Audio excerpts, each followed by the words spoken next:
हमारे देश में भ्रष्टाचार जो है दोस्तों शिष्टाचार बनता जा रहा है। आज हम बात करते हैं बिहार में हुए टेंडर घोटाले की। एक बहुत बड़ा टेंडर घोटाला बिहार में हुआ है, जिसमें 2 अधिकारियों को जो सस्पेंड कर दिया गया है। ये दोनों अधिकारी आईएएस हैं। एक है योगेश सागर, दूसरी है अभिलाषा शर्मा।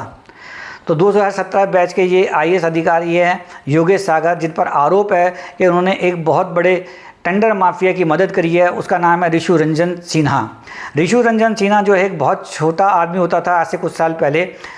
ये इसके पिताजी जो है उनकी मेडिकल शॉप थी और ये सरकारी महकमों में जो है रद्दी वगैरह जो कबाड़ का सब धंधा करता था वो उठाता था। धीरे धीरे इसने अपने अधिकारियों में पैठ बनाई और उन अधिकारियों में के अंदर तक जाके घुस गया और इसने जो है ट्रांसफ़र पोस्टिंग लोगों की अधिकारियों की करानी शुरू कर दी। इसके अलावा टेंडर जो था, जितना भी टेंडर बिहार में उठता था, तो ये टेंडर माफिया बन गया। ये जो है कंपनियों के लिए काम करता था, बड़ी बड़ी कंपनियों के लिए उनको टेंडर दिलवाता था। तो टेंडर में जो अपनी कमीशन जो है 7 से 8% रखता था और अधिकारियों को जो है 3 से 4% कमीशन बांटता था। जो योगेश सागर जो आईएएस अधिकारी पकड़े गए हैं, उसको और इनके परिवारों को इसने कोई 15 से 16 बार जो है विदेश यात्राएं कराई। बताया जा रहा है कि इसमें कोई 60 लाख रुपए खर्चा आया। इसके अलावा भी जो है अभिलाषा शर्मा आईएएस अधिकारी थी, उनके टेरिस गार्डन के लिए इसने 10 लाख रुपए खर्च करे और उनको कई महंगी गाड़ियां दी और गिफ्ट वगैरह जो महंगे दिए। इसके अलावा भी एक अधिकारी धर्मेंद्र सिंह है, उन पर भी इंक्वायरी चल रही है कि इसने उनकी भी मदद करेगी। इसके अलावा 12 आईएएस अधिकारी अभी जांच के घेरे में हैं, जो बताया जा रहा है कि इसने उनको भी विदेश यात्राएं कराई है, उनके परिवार के लोगों को विदेश यात्राएं कराई है। तो ये इसका काम करने का तरीका बड़ा निराला था। ये जो कमीशन जो है जो लेता था वो कंपनियों से, इसने कुछ शेल कंपनियां बना रखी थी। उस शेल कंपनियों में ये सारी कमीशन लेता था और उस शेल कंपनियों में इसका भाई डायरेक्टर था, ये खुद भी डायरेक्टर था और वो शेल कंपनियाँ जो है सारा पैसा इसके खाते में ट्रांसफ़र कर देती थी। कुछ समय पहले इसको ईडी ने भी इसके ऊपर कार्रवाई करी थी, तब इसकी जांच चल रही थी ईडी की कार्रवाई की।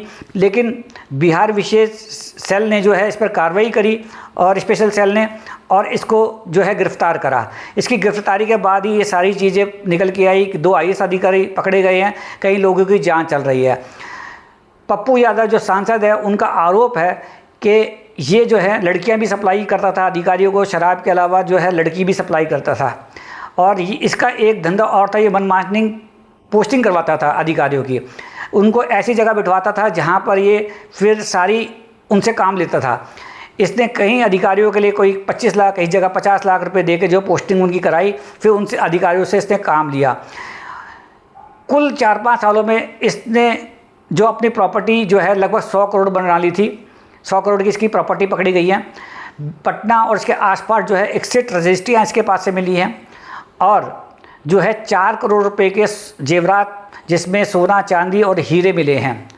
तो इतने कम समय में ऋषु रंजन सिन्हा ने जो है सरकारी अधिकारियों का फ़ायदा उठाकर जो है 100 करोड़ से ऊपर की संपत्ति अपनी खड़ी कर ली। तो इस देश में जो भ्रष्टाचार जो है बिल्कुल शिष्टाचार बन गया है। भ्रष्टाचार जिस प्रकार से अगर चल रहा है, अभी पिछले दिनों ही उड़ीसा में भी एक जो है अधिकारी पकड़ा गया है, जिसको 30,000 रुपये रिश्वत लेते पकड़ा था। उसके घर में फिर छापेमारी कार्रवाई करी गई तो उसके पास से भी 4 करोड़ रुपए मिला है। तो रोज़ कोई ना कोई घटनाएं हो रही हैं, रोज़ कोई ना कोई लोग पकड़े जा रहे हैं। आज मध्य प्रदेश में 2 पटवारी पकड़े गए हैं जो 10,000 रुपये की रिश्वत ले रहे थे। आज उन पर भी कार्रवाई होगी और पता चलेगा कि उनके पास से भी करोड़ रुपये की संपत्तियाँ मिली हैं। तो भ्रष्टाचार का जो सिस्टम है वो हमारे देश को खोखला करे जा रहा है। हर जगह भ्रष्टाचार है। पुल बनाने जाओ भ्रष्टाचार, रेलवे में भ्रष्टाचार, सड़कों में भ्रष्टाचार, नगर निगम में भ्रष्टाचार, पीडब्ल्यूडी में भ्रष्टाचार, जल संसाधन में भ्रष्टाचार। तो भ्रष्टाचार जो है वो सिस्टम बनता जा रहा है और लोग शांत